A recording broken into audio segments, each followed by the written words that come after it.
चलिए तो सबसे पहले रुख करेंगे लखनऊ का, जहां पे वजीर आला योगी आदित्यनाथ खिताब कर रहे हैं। भौतिक वैज्ञानी स्टीफन हॉकिंग को कौन नहीं जानता है। भाइयों बहनों, एक लंबी श्रृंखला है जो इस बात को प्रदर्शित करता है कि थोड़ी भी उन्हें उचित माहौल दे दिया जाए तो वे बड़ी से बड़ी चुनौती का सामना कर सकते हैं। और यही कारण है कि प्रधानमंत्री जी ने इसीलिए विकलांग शब्द को दिव्यांग में बदल करके हरेक शारीरिक और मानसिक रूप से कमजोर व्यक्ति के लिए एक मंच दिया, उन्हें सम्मान देने का, उन्हें गौरव के साथ आगे बढ़ने का। भाइयों बहनों, जब आज हम यहां पर लखनऊ में विश्व दिव्यांग दिवस के इस आयोजन के साथ जुड़े हुए हैं, मुझे अभी पिछले दिनों गोरखपुर जाने का अवसर प्राप्त हुआ था। पिछले सप्ताह ही वहां पर एक चिकित्सक ने, जो ईएनटी के सर्जन है, 150 बच्चों का कॉन्क्लेयर इम्प्लांट की कार्रवाई संपन्न की और उसमें एक बालिका तो इतनी सफलतापूर्वक अपना जीवन आगे बढ़ा रही। इस समय वह हाई स्कूल की परीक्षा देकर के सफलतापूर्वक अच्छे अंकों से उसने इसमें अर्जित किया। और जब मेरे साथ उसका संवाद हो रहा था तो वह बहुत अच्छे ढंग से, लगता ही नहीं था कि कभी वह मूक बधिर रही होगी।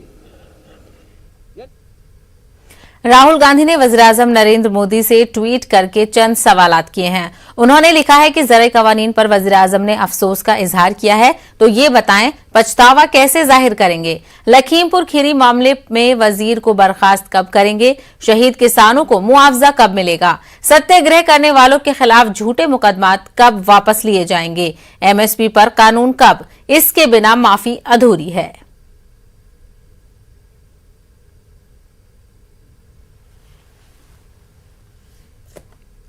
दिल्ली के वजीर आला अरविंद केजरीवाल ने दारुल हुकूमत की सिक्योरिटी इंतजामात पर एक अहम प्रेस कॉन्फ्रेंस की और सीसीटीवी स्कीम के दूसरे मरहले के बारे में जानकारी दी। उन्होंने बताया कि हमारी हुकूमत बनने के 7 बरसों में पूरी दिल्ली में 2,75,000 सीसीटीवी कैमरे नस्ब किए गए हैं। उन्होंने कहा कि आज दिल्ली फी मुरब्बा किलोमीटर सीसीटीवी कवरेज में दुनिया में नंबर 1 पर है। कैमरे लगने लगे और अब हम पूरी दुनिया में नंबर 1 होते जा रहे हैं। ये जो कैमरे लगा रहे हैं हम लोग, एक तो भारत इलेक्ट्रॉनिक्स लिमिटेड जो केंद्र सरकार की कंपनी है, वो ये सारे कैमरे लगा रही है। बहुत शानदार कैमरे लगा रहे हैं। हम भारत इलेक्ट्रॉनिक्स लिमिटेड को भी धन्यवाद करना चाहते हैं। ये बिल्कुल स्टेट ऑफ द आर्ट, बहुत मॉडर्न कैमरे हैं। इस कैमरे में क्या है, कैमरे कई बार लगा देते हैं, कैमरा खराब हो जाता है, पता ही नहीं चलता। फिर जब जरूरत पड़ती है, कोई अपराध हो जाए तो पता चला जी सीसीटीवी का तो कैमरा खराब पड़ा था। इसमें क्या है कि अगर कैमरा खराब होगा, काम नहीं कर रहा, तो कमांड सेंटर में एक अलार्म आ जाएगा। इसका एक कमांड सेंटर है, उस कमांड सेंटर में दिल्ली में जितने कैमरे हैं सबका फीड जाता है और रियल टाइम बेसिस पे इसकी मॉनिटरिंग होती है। और ये जो कैमरे हैं ये 4 मेगापिक्सल के हैं, बेस्ट हैं, और इसमें नाइट विजन भी है, रात को भी ये कैमरे काम करते हैं। तो इस तरह से दिल्ली की सुरक्षा के लिए और अपने माँ बहनों की सुरक्षा के लिए जो भी बन पड़ा है, जो हमारे हाथ में है, वो हम कर रहे हैं। और मैं उम्मीद करता हूँ कि इतने सारे कैमरे लगने के बाद दिल्ली की सुरक्षा बढ़ेगी, दिल्ली के लोग अपने आप को सुरक्षित महसूस करेंगे। राज्यसभा अरकान की मुअत्तली के फैसले के खिलाफ अपोजिशन जमातें गुज़िश्ता 5 दिनों से एहतजाज कर रही हैं। वो चेयरपर्सन से फैसला वापस लेने की मुसलसल मांग कर रही हैं, लेकिन चेयरपर्सन के जवाब से तातुल खत्म होने के आसार नजर नहीं आ रहे हैं। टकराव जारी है। अब अपोजिशन के रवैये के खिलाफ बीजेपी अरकान पार्लियामान भी एहतजाज पर उतर आए हैं, यानी आइंदा इस मामले पर टकराव में शिद्दत आने के आसार हैं।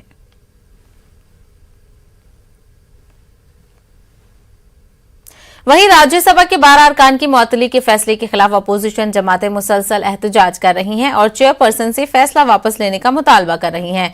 अपोजिशन लीडरान आज भी पार्लियामेंट के अहाते में गांधी जी के मुजस्समे के नजदीक जमा है। ख्याल रहे कि जुमेरात को राज्यसभा चेयरपर्सन वेंकैया नायडू ने अपोजिशन के अमल की नुक्ताचीनी की थी। उन्होंने फैसले को गैर जमहूरी बताने वाली अपोजिशन जमातों पर प्रोपेगेंडा करने का इल्जाम लगाया था। वेंकैया नायडू ने कहा था कि मॉनसून सेशन के दौरान मुअत्तल किए गए अरकान ने पार्लियामेंट के तकद्दुस को पामाल किया था, जिसके खिलाफ ज़ाब्ते के मुताबिक कार्रवाई की गई। सुनिए, सबको दिखाई दिया मोदी जी ऑपोजिशन से डरते हैं, इसीलिए वो डरते हैं हमारे धरना से भी, इसीलिए वो इधर आ गए। इतना आइडेंटिटी क्राइसिस हो गया, डर इतना बढ़ गया कि वो इधर तक आ गए, गांधी मूर्ति तक आना पड़ा। अब तक तो गांधी को उनको सोच में नहीं था, वो तो नाथुराम गडसे के पुजारी है, गांधी का सोच में आया कैसे, इतना डर गए। देखिए ये सीधे तौर पर गुंडागर्दी है। बीजेपी का इस तरह का आचरण करना ये सीधा दर्शाता है कि वो लोग गुंडागर्दी पर उतर गए हैं, लोगों को अपमानित करना जानते हैं। उन लोगों से न्याय की कोई अपेक्षा नहीं की जा सकती है। हम लोग पीसफुल धरना यहाँ बैठे हुए हैं, जो 12 निलंबित सांसद हैं, और यहाँ आकर गुंडागर्दी करना ये क्या दर्शाता है कि इन लोगों को प्रजातांत्रिक मूल्यों में विश्वास नहीं है, जमहूरियत में विश्वास नहीं है, इस देश के संविधान में विश्वास नहीं है। सवाल यही है ना कि आपने आज बीजेपी का गुंडागर्दी देख लिया। 4 दिन से यहाँ एक पीसफुल धरना चल रहा था, इतना धरना चल रहा था, जो भी रजिस्टर हाउस में भी प्रोटेस्ट करने के बाद भी हमने जब वॉकआउट किया, हाउस को चलने दिया बिल्स के ऊपर, क्यों हमको कोई पार्लियामेंट्री डेमोक्रेसी से कोई दिक्कत नहीं है। आज यहाँ बैठने के बाद आप जो जिस तरीके से आए, आपको मोदी का माइंडसेट मालूम हो रहा है। ये जैसा कि अब मेरी बहन बताई थी कि वो डर रहे हैं, सच्चाई से डर रहे हैं, या गुंडागर्दी में उतरा है, गुंडागर्दी से सब चलाना चाह रहे हैं, जैसा कि वो करते हैं हाउस में अपना जो चलाते हैं तानाशाही, वैसे यहाँ भी चलाना चाह रहे हैं। ये आप खुद देखें, हम बोलने की जरूरत नहीं है, आपने उसका विटनेस है कि उनकी गुंडागर्दी का।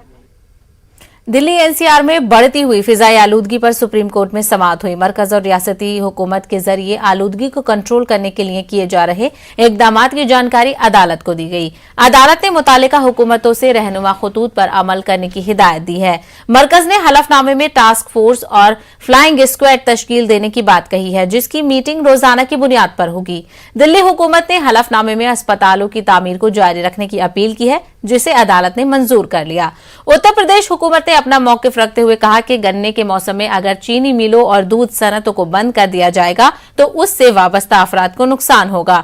इस मौके पर यूपी के वकील ने मजीद कहा कि उत्तर प्रदेश में हवा पाकिस्तान की जानिब से आ रही है और पटना की तरफ चली जाती है, जिस पर चीफ जस्टिस ने कहा कि वो आलूदगी को कंट्रोल करने के हवाले से जानकारी दें, कुदरत को अपना काम करने दें। उन्होंने वकील की चुटकी भी ली। सीजेआई ने कहा कि तो आप अब ये चाहते हैं कि पाकिस्तान की सनतों को बंद करा जाए। इस एरिया में इतना पोल्यूशन है कि सांस लेने में, खांसी लेने में बहुत इस बच्चे को इफेक्ट करता है, बहुत ज़्यादा दिक्कत हो रही है। पोल्यूशन जो देखो जी, सबसे ज़्यादा इफेक्ट करता है बच्चों को। बच्चा जो है, छोटा बच्चा कितनी देर मास्क लगाएगा, उसने भी तो सांस लेनी है, वो ज़्यादा देर तो मास्क लगाए नहीं रखेगा, क्योंकि पोल्यूशन इतना हो रहा है कि हद से ज़्यादा। लोग ये सोच रहे हैं कि फॉग है, ये पोल्यूशन है, लेकिन ये पोल्यूशन है, ये फॉग नहीं है।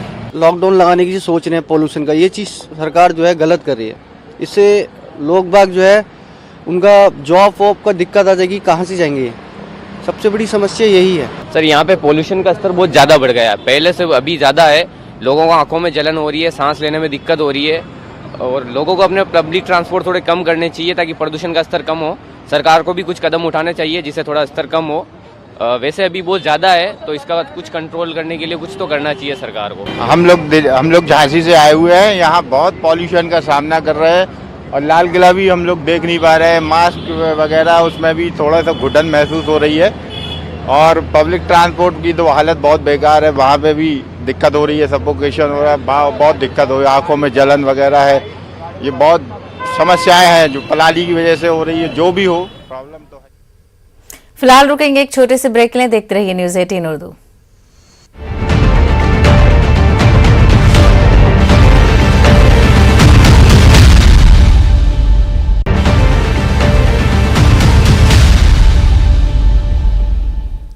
ब्रेक के बाद आपका खैर मकदम है। महाराष्ट्र कांग्रेस के सदर नाना पटोले ने मरकजी हुकूमत को निशाना बनाते हुए कहा कि मरकजी हुकूमत सब्सिडी के मामले में महाराष्ट्र के कारोबारियों और सनतकारों के साथ इंसाफ नहीं कर रही।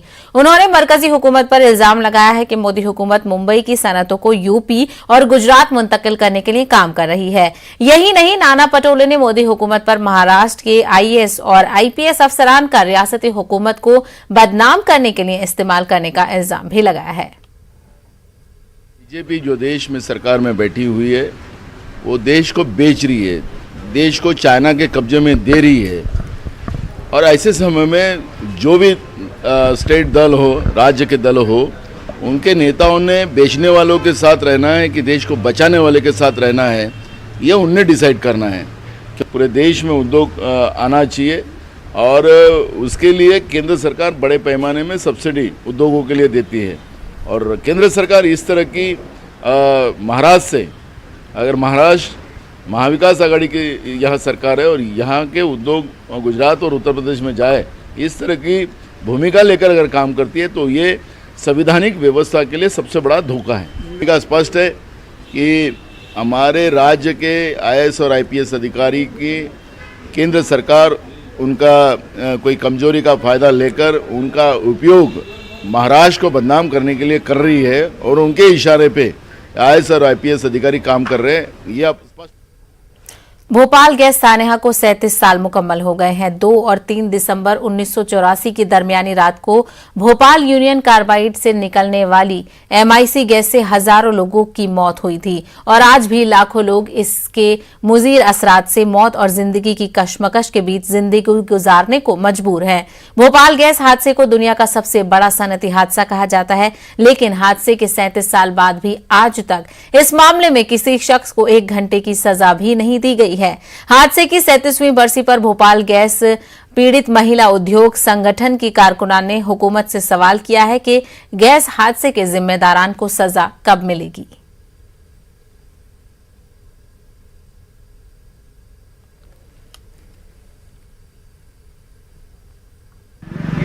भोपाल गैस त्रासदी, गैस सानेहा को 37 साल मुकम्मल हो गए।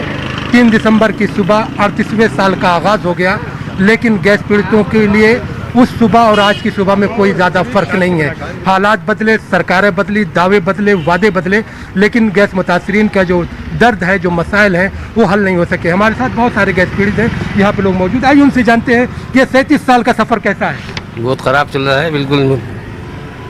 क्या बीमार सारे घर में सब बीमार पड़े हैं, कोई इलाज नहीं हो रहा, ऐसे नहीं हो रहा है।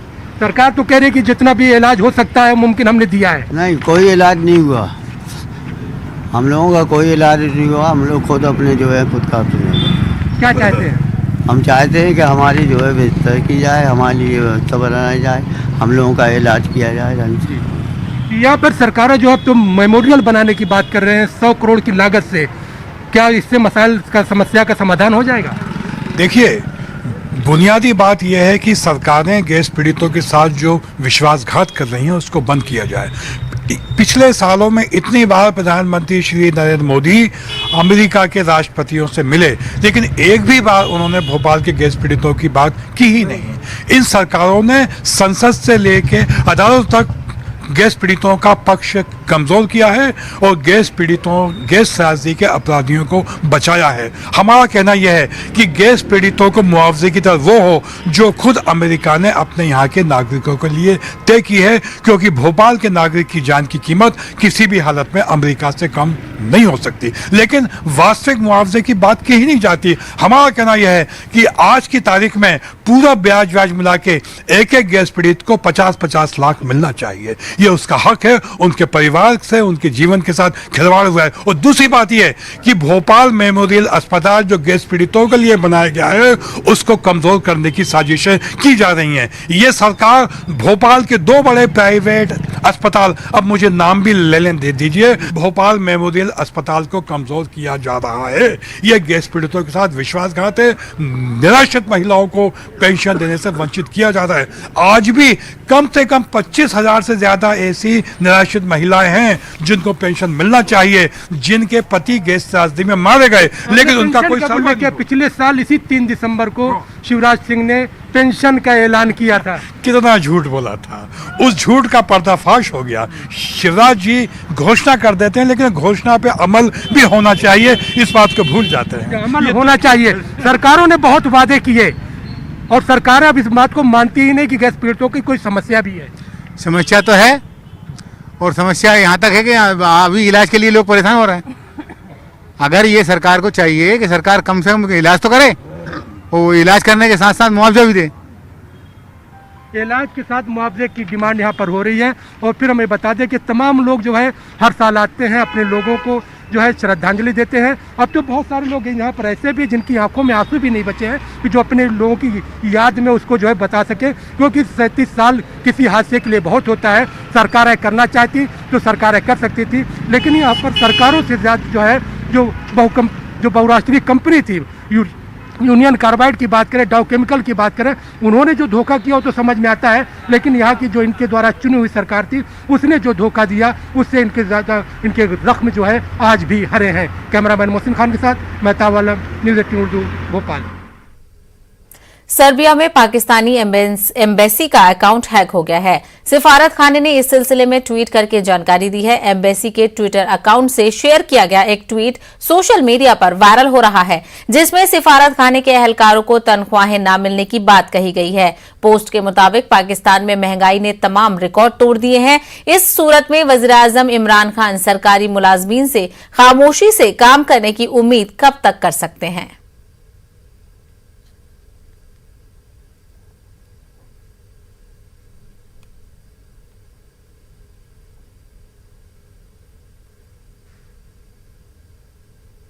तो खबरों में फिलहाल इतना ही। मुझे दीजिए इजाजत, लेकिन आप कहीं मत जाइए, आप देखिए क्रिप्टो की समझ।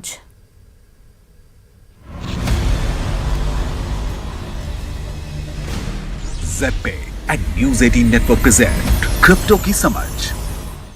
हेलो एवरीवन, स्वागत है आपका क्रिप्टो की समझ के नए एपिसोड में। तो चलिए शुरू करते हैं क्रिप्टो से जुड़ी वो खबरें जो पिछले हफ्ते बनी सुर्खियां।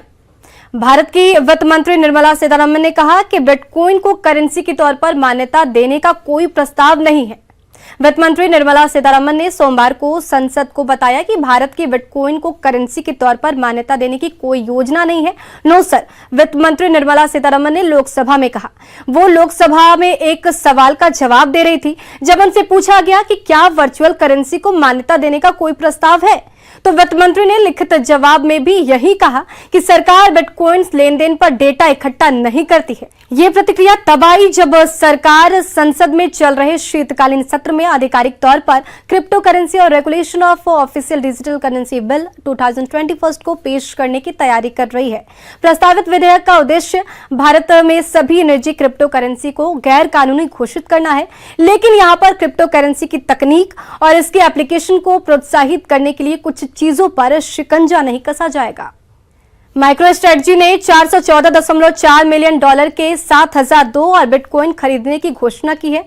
यूएस बेस्ड सॉफ्टवेयर निर्माता माइक्रोस्ट्रेटजी ने एक्स्ट्रा 7002 बिटकॉइन खरीदने की घोषणा की है। इस खरीद से माइक्रोस्ट्रेटजी, जो कि अपनी बिजनेस इंटेलिजेंसी, मोबाइल सॉफ्टवेयर और क्लाउड बेस्ड सर्विस के लिए जाना जाता है, गैर क्रिप्टो कंपनियों के बीच सबसे बड़ी जानी माने वाली बिटकॉइन होल्डर बन गई है। माइक्रोस्ट्रेटजी के सीईओ माइकल सेलर ने कहा कि बिटकॉइन को औसतन लगभग $59,187 प्रति बिटकॉइन की कीमत पर खरीदा गया है। कंपनी के पास अब 1,21,044 बिटकॉइन है, जिन्हें $3.57 बिलियन में खरीदा गया था। ओमिक्रॉन यानी कि OMIC टोकन ने इस हफ्ते आखिर में 900% की उछाल भरी। एक ऑब्सकोर क्रिप्टो करेंसी टोकन, जिसे क्रिस्टेंड ओमनिकॉर्न का नाम दिया गया है, उसकी कीमत में 27 नवंबर और 29 नवंबर के बीच बढ़ोतरी हुई। ये एक ऐसा समय है जब बाजार में नए कोविड-19 वर्जन को लेकर फैली आशंकाओं को पहचाना गया, जिसे ओमनिकॉर्न कहा गया। 8 नवंबर के आसपास कोइनजेको की सूचीबद्ध इस क्रिप्टो करेंसी की कीमत 27 नवंबर और 29 नवंबर के बीच 898% बढ़कर $65 से $655 हो गई। डिस्कॉर्ड पर प्रोजेक्ट की चैट में सिर्फ 800 से कुछ ज्यादा पार्टिसिपेंट हैं और ट्विटर ग्राहकों की संख्या मुश्किल से 900 से ज्यादा होगी। हालांकि दिन के खत्म होते होते टोकन 18% गिरकर $320 पर कारोबार कर रहा था। अजीब बात है कि जहां पूरे क्रिप्टो बाजार में बड़े पैमाने पर बिकवाली देखी गई, ओमनिकॉन जो कि इथेरियम बेस्ड टोकन है उसमें बढ़ोतरी हुई। क्रिप्टो से जुड़ी खास खबर में बस इतना ही। अगली बार क्रिप्टो करेंसी से जुड़े कुछ और रोचक खबरें आपके लिए लेकर आऊंगी। तब तक के लिए नमस्कार।